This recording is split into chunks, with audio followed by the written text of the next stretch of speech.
They say every storm has a warning. Mine came on a warm Sunday in June. Father's Day, of all days. I had just turned 21 and was back home for the summer. College had changed me. Or maybe it had just unmasked who I really was. I'd spent the last 3 years learning to breathe outside the narrow space my parents called home. But coming back, well, it was like trying to shrink back into clothes that no longer fit.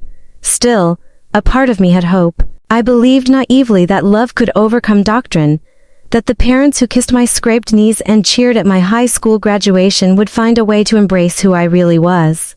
Her name was Rachel. We met in sophomore year. She had these dark eyes that always looked like she was keeping a secret and a voice that made even math sound poetic. She wasn't my first crush, but she was my first love, the kind that made everything else blur. When I was with her, I didn't feel broken. I felt real. That morning, I woke up with a lump in my throat and knots in my stomach. I had written and rewritten the words in my mind for days. I wanted it to be a conversation, not a confrontation.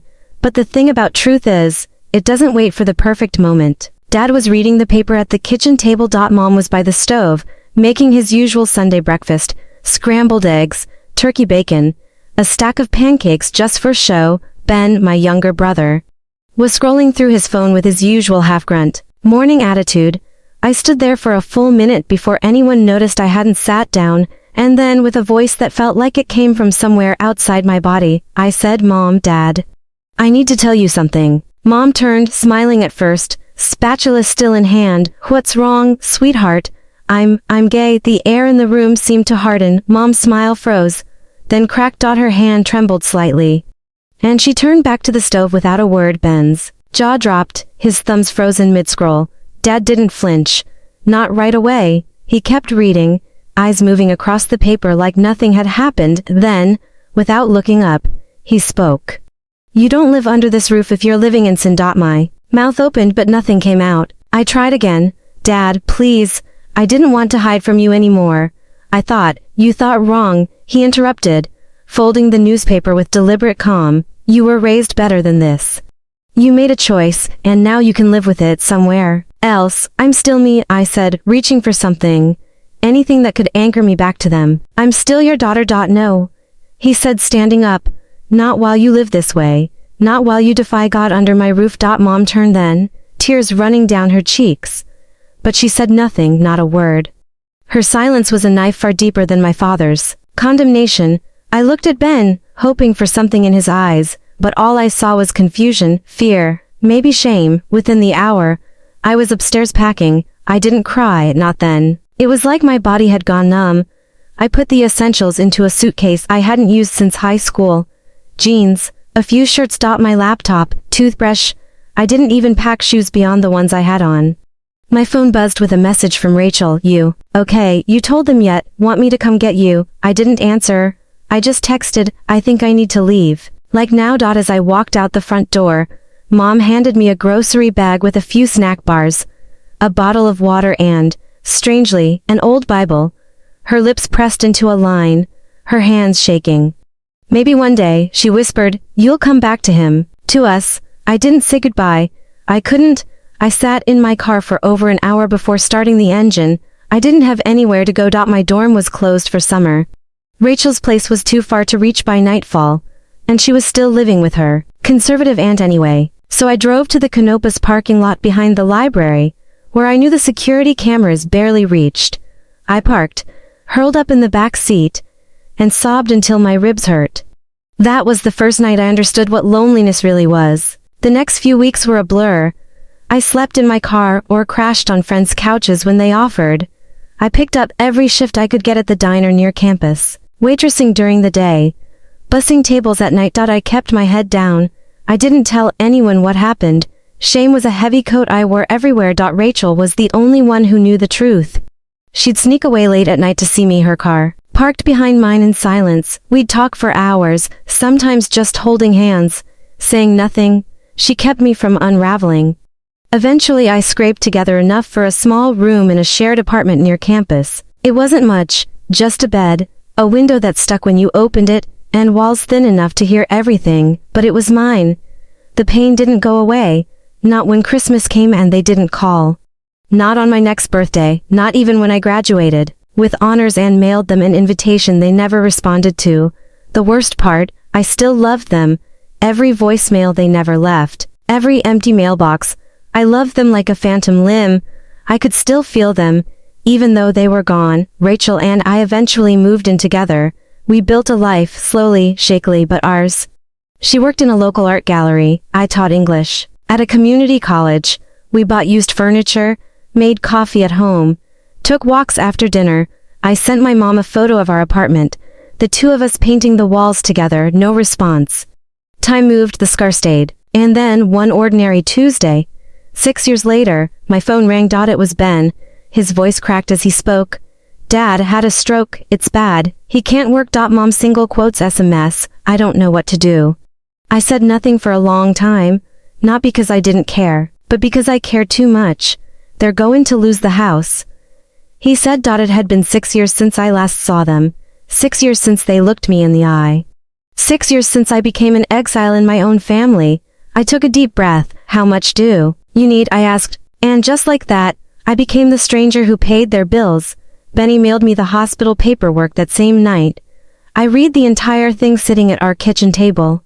While Rachel watched me from across the room in silence, I could feel her concern in every glance, but she didn't interrupt. She knew this wasn't just about numbers on a page. It was about history, wounds that hadn't closed, words that had never been taken back. I reached the final line, estimated recovery time, unknown. Patient may not regain full mobility, unable to work. The house, Ben said, was behind on mortgage payments. My mother had no income of her own, just a part-time gig cleaning at the church, and the insurance, barely enough to cover his medications. I felt 1,000 conflicting things at once: anger, sadness, guilt, even a kind of cold satisfaction that shocked me. They had erased me from the family tree, burned my name from the Bible. They made me carry when they kicked me out, and now here they were, dangling from the edge of financial ruin, calling the one person they'd once thrown away. I wanted to scream, but I didn't. Instead, I emailed the mortgage company, transferred the minimum past due amount, set up auto pay for the next 6 months. Then I sent Ben a single message, covered, "You're welcome." He texted back almost instantly. "I don't know how to thank you. They don't deserve it, but I do." The next few days were a fog. Rachel and I barely spoke, not out of anger, but out of emotional fatigue. We'd been here before, talking about my family, talking in circles, hurting from the same old wound. "You don't have to save them," she said one night, curled up beside me on the couch. "You owe them nothing." "I know," I replied. "That's exactly why I'm doing it." She tilted her head. "Because you don't owe them.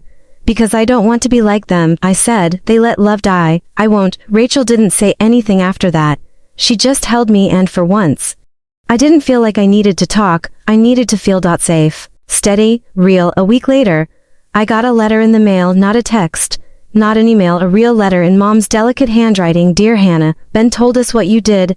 I can't pretend to understand you. I still don't, but I know we needed help. And you gave it. I'm not proud of everything that's happened, but I am grateful. We both are. Your father can't speak right now, but he looked at me when I read your name, and he cried. Thank you, Mom."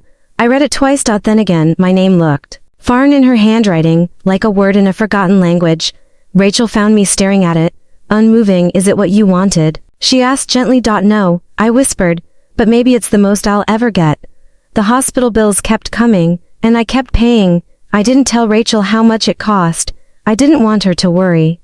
The first time I visited was a month later. I went alone. Walking into my childhood home felt like stepping into a preserved version of a life that wasn't mine anymore. The photos on the wall stopped before I turned 21. No trace of Rachel. No trace of who I'd become. Mom greeted me at the door like I was a distant relative. Her eyes were tired, her smile forced. We sat in silence for nearly 10 minutes in the living room. Then she whispered, "He doesn't talk, not much, but he knows." She led me to the bedroom. Dad was sitting in a recliner, thinner. Paler. Weaker than I remembered, the man who once raised his voice to banish me now couldn't even raise his hand. When he saw me, something flickered behind his eyes, recognition, maybe even regret. I didn't expect a miracle. I didn't get one, but he looked at me like he wanted to speak, and I held his hand. That was the closest we'd come to healing. Over the next few months, I became the invisible backbone of their lives. Groceries showed up at their door, bills got paid, Ben got a small scholarship thanks to my tutoring help. Mom never asked how I managed it. She never asked about Rachel either, not until Christmas. We hadn't planned on visiting. But Rachel said, "Go, you've earned the right to see how far you've come." I drove alone again. The house was cold. Mom had decorated, but only half-heartedly.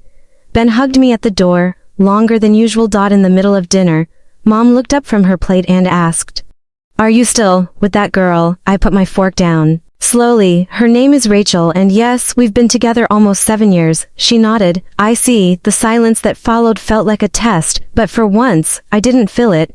Later that night, she handed me a wrapped box. Inside was a sweater I would never wear, and a note that read, "I don't understand you, Hannah, but I'm trying." That was the closest thing to an apology I would ever get, and somehow, it was enough to keep me coming back. I never changed their names. In my phone, Mom, Dad, even after they stopped calling me. Even after the day I packed my life into a suitcase and cried in my car until morning. I don't know why I kept them listed that way. Maybe it was hope. Maybe it was grief masquerading as loyalty. Or maybe I was still that daughter somehow, and now, years later, they call, not every day, not to say I love you, but when they need something, groceries, money for prescriptions, help with paperwork. They call, and I pick up. Rachel has asked me more than once why I do it. Not with anger, but with that quiet ache in her voice I know too well. You do everything they said they couldn't love. She told me one night, "You're gay, you're with me, you're proud, and they only reach out when they need saving." I know, I said, but I also know what it feels like to need help and have no one pick up. That silence. That unbearable silence of being erased. She understood. Of course she did. Rachel understood better than anyone. She grew up in a house where love was earned through silence, where asking the wrong questions got you a week of punishment, and being too different meant disappearing from the family photo wall. My relationship with my family became estranged. Transaction, they called. I helped. No updates. No casual check-ins. Just needs and me fulfilling them. But sometimes, Ben would call just to talk. He was 22 now. Working full-time. Going to college part-time. He wanted to be a nurse. Said my strength inspired him. "I'm sorry for what they did," he said once. I didn't understand it all then, but I do now. I didn't cry, but I wanted to. He was the only one who never fully turned away. That winter, Dad had another medical scare. More intense this time. Internal bleeding. They rushed him in, and for 48 hours we didn't know if he'd survive. I drove 3 hours in silence, hands gripping the wheel, heart pounding. When I got to the hospital, Mom was in the waiting room, looking smaller than I'd ever seen her. "I'm glad you're here," she said quietly. That was new. The nurse came out and said only family could visit. Mom looked at me, then looked back at the nurse and said, "She's our daughter." She hadn't said those words out loud in nearly 8 years. He survived, barely, and I stayed in town for 5 more days, making calls, managing insurance, dealing with bills. I cooked. I sat with Mom in the evenings. Sometimes we watched the news, and didn't speak at all. Other times, she'd drift into a story about when I was little, as if time hadn't fractured us. One night, she asked, "Is Rachel good to you?" I looked at her long and hard before answering. "Better than you ever were." She nodded slowly. I figured. It wasn't reconciliation, not really. It was something messier, more fragile, a slow unlearning of hate, maybe, or maybe just need disguised as grace. But I kept picking up when they called. Not because they deserved it, not because I forgot, but because I remembered too well what it felt like to have your name swallowed by silence. It wasn't planned. Honestly, I didn't think it would ever happen. Rachel and my parents. 2 worlds so far apart, they didn't even orbit the same sun. But life doesn't always wait for invitations. It happened on a rainy Saturday in March. Dad had a follow-up appointment, and Ben couldn't drive him. I had promised Rachel we'd go out that day. Just a simple brunch, maybe a bookstore after. Instead, we ended up in the car together, headed to my parents' place. "You sure you want me there?" she asked, eyes soft. "No," I said, "but I want you with me." She smiled, that quiet, steady smile that made me fall in love with her the first time. We didn't speak much on the drive. The air was thick with anticipation. I kept thinking about how my mother used to lecture me about what was natural, how my father once said I was lost and corrupted. Now I was about to walk in with the woman they blamed for that. When we pulled into the driveway, Rachel reached across the console and squeezed my hand. "Whatever happens in there," she whispered. "We walk out together." Mom opened the door before we knocked. She wasn't smiling, but she wasn't frowning either. Her eyes landed on Rachel. There was a moment, a flicker of something across her face, surprise, discomfort, regret. Then she nodded once. "Come in." Rachel stepped forward, offering her hand like it was the most natural thing in the world. "Hi, Mrs. Daniels. I'm Rachel." Mom looked at her hand for a beat too long before finally shaking it. Dad was in the living room, propped up in his chair. His speech had returned, though slow and broken. He looked at Rachel, blinked twice, and said nothing. We sat. It was awkward. The air felt heavy, like every word might collapse under the weight of 8 years of silence. "I brought you some soup," Rachel said, gently placing a thermos on the table. "Homemade. Hannah says you like potato leek." Mom nodded. "I do, thank you." The word thank you hung in the air like a rare bird, something you didn't expect to see, but were too afraid to disturb. Rachel didn't press. She didn't perform. She just sat there, calm and kind. She asked about Dad's recovery, complimented the garden Mom barely tended, talked about her job at the gallery, her students, the way the daffodils were blooming early this year. Slowly something shifted. Dad out of nowhere murmured, "Good, soup." And Mom looked at Rachel for the first time, not like an intruder, not like a symbol of everything she feared, but like a person. We stayed an hour, maybe a little more, and when we left, my mother walked us to the door. As I stepped out, she touched my shoulder. "She's gentle," she said softly. "She's strong." I replied. Mom nodded. "That too." In the car, I let out a breath I didn't realize I'd been holding. "I think I aged 5 years in there," Rachel joked, half smiling. I laughed, teary-eyed. "You were perfect." I was just me, exactly. 2 days later, my mom called. Not for money, not for help, just to ask how Rachel liked her tea. I stared at my phone for a long moment before answering. "She likes peppermint. No sugar." There was silence on the line, then got it. And that was how healing began. Not with apologies or grand gestures, but with tea. People talk about forgiveness like it's a single moment, like a light switch you flip and everything is suddenly okay again. But it's not. Forgiveness is messy, it's layered. It happens in small moments, and sometimes it backtracks. One day you think you've moved on, and the next, a sentence or a glance pulls you right back into the hurt. I learned that the hard way. After that first meeting, my parents didn't suddenly become different people. They didn't embrace Rachel with open arms. They didn't start marching in pride parades. But they started softening. Mom sent a text a few weeks later. "Tell Rachel I tried her soup recipe. Came out okay. Still learning." It was the most ordinary thing, and it made me cry. Dad started saying my name again. Not often, not loudly, but enough. Enough that it no longer sounded like a foreign word in his mouth. Ben said they were trying. But here's the thing. Trying doesn't erase everything. It was Easter Sunday when things cracked again. Rachel and I had been invited to brunch. Mom said it was just us. No church folks. No extended family. She was trying. I believed her. We brought fresh scones and a bottle of. Rachel wore a soft blue blouse that made her look like springtime. The food was warm. The table was small but decorated. It felt nice. Until Dad made a comment. Too casual to be accidental. He said, "It's just hard sometimes. Watching people live in a way we were taught was wrong." The room froze. Rachel put down her fork gently, deliberately. I stared at him, my heart pounding. "Then maybe," I said, "you should ask yourself who taught you that." He looked away. Mom reached for the napkins. "Let's just enjoy the meal." No, I cut in. "Let's not bury this again. If you invited us here just to tolerate us, don't bother. I'm not your secret shame anymore, and neither is she." Rachel stood calmly. "I think we should go," and we did. We drove home in silence. I felt sick, angry, heartbroken, stupid. "I shouldn't have brought you there," I whispered. Rachel shook her head. "You didn't do anything wrong." They did. They didn't call that night or the next.